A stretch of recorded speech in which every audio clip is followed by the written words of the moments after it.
আজ আমি আপনাদের সঙ্গে কোরিয়ার এডুকেশন সিস্টেম সম্পর্কে যতটা জেনেছি একটু বলবো। তার আগে বলি, আমি যেখানে দাঁড়িয়ে আছি এটি একটি কোরিয়ার হাই সেকেন্ডারি স্কুল। এটা হচ্ছে স্কুলের বিল্ডিং। এবার বলি, আচ্ছা, আমাদের দেশে বর্তমান দিনে যা পরিস্থিতি দেখা যাচ্ছে যে অধিকাংশ স্টুডেন্টরা বললে ভুল হবে, স্টুডেন্টের অভিভাবকরা তাদেরকে সরকারি স্কুলে ভর্তি না করে বেসরকারি স্কুলে ভর্তি করছেন। তাই আমরা হামেশাই দেখতে পাচ্ছি যে সরকারি স্কুলগুলো প্রায় বন্ধ হয়ে যাচ্ছে। বিশেষ করে প্রাইমারি লেভেলে যে স্কুলগুলো রয়েছে সেগুলোতে টিচার রয়েছে কিন্তু স্টুডেন্ট নেই, অধিকাংশ স্কুল তালাবন্ধ হয়ে পড়ে রয়েছে। কিন্তু কোরিয়াতে সরকারি স্কুল বেশি প্রচলিত নাকি বেসরকারি স্কুলের প্রতি বেশি ঝোঁক বেড়েছে, সেই নিয়ে আপনাদেরকে একটু বলবো। জানেন তো, কোরিয়াতে এডুকেশনাল সিস্টেমটা কিন্তু ইন্ডিয়ার থেকে একেবারেই আলাদা। এখানে 90 থেকে 95% বাচ্চারা পড়াশোনা করে সরকারি স্কুলে, আর 5 থেকে 10% বাচ্চারা পড়াশোনা করে ইন্টারন্যাশনাল স্কুলে। যারা খুব রিচ পরিবারের আর বিশেষত বিদেশি বাচ্চারাই পড়াশোনা করে এই ইন্টারন্যাশনাল স্কুলে। আর এখানে প্রাইমারি লেভেল থেকে শুরু করে হাই স্কুলে পড়াশোনার খরচও ন্যূনতম।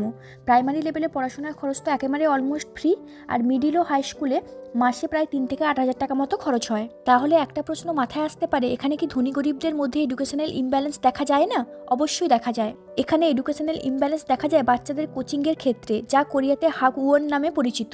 আর জানেন তো, এই কোচিং সমস্ত বাচ্চাদেরই নিতে হয়, যার মাসিক খরচ প্রায় মাসে 1 লক্ষ টাকা কিংবা তারও বেশি। কারণ এখানে একটা গুরুত্বপূর্ণ এক্সাম হয়, যার জন্য এই কোচিং নেওয়া বাধ্যতামূলক।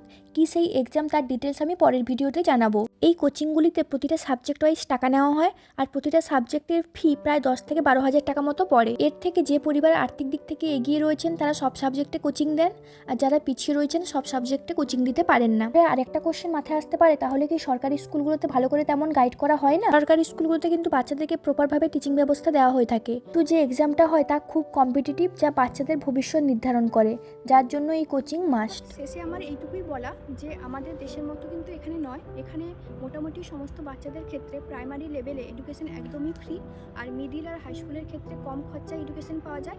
তবে তফাৎটা এইটুকুই, ধনী পরিবার বেস্ট কোচিং, আর কম ইনকাম পরিবার লিমিটেড কোচিং, এইটুকুই। কিন্তু এই কোচিংটা কেন এত গুরুত্বপূর্ণ, এখানে সমস্ত বাচ্চাকে কোচিং নিতে হয়, সেটা আমি অবশ্যই আপনাদেরকে জানাচ্ছি।